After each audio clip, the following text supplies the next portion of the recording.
welcome to Restart Bella.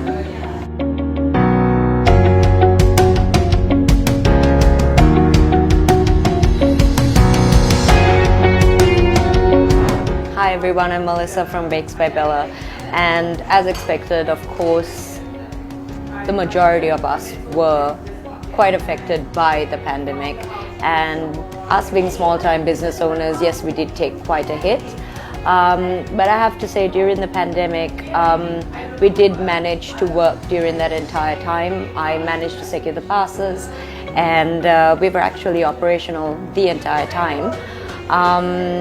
And due to us being one of the only places open for cakes and people still in lockdown were celebrating birthdays, I would say that really did carry us through this entire period. So I would say I'm quite blessed in terms of it could have been much worse, but we managed to sort of push our way through and sustain ourselves through these tough times.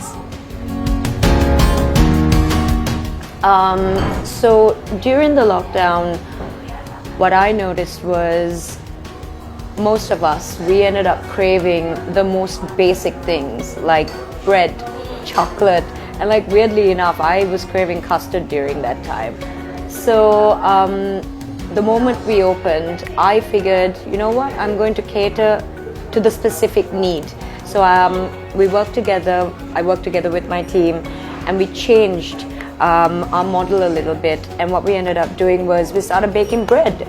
And during the pandemic, our breads and our chocolate was pretty much our best sellers. So it's all about adapting, and that's what we did during this time. We adapted, and adapting for us, it really worked, and it really helped sustain the business during this time. It definitely took a while, I mean, as expected, because there was a lot of uncertainty that was surrounding this whole situation.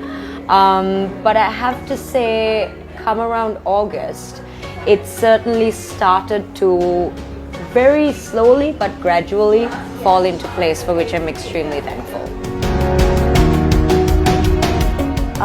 Being a part of the Restart Sri Lanka campaign, all I have to say is, one, I'm honored to be a part of this campaign. Two, through adversity comes opportunity, and tough times don't last. Tough people do. So let's all hang in there and come together as a community, and let's be great again.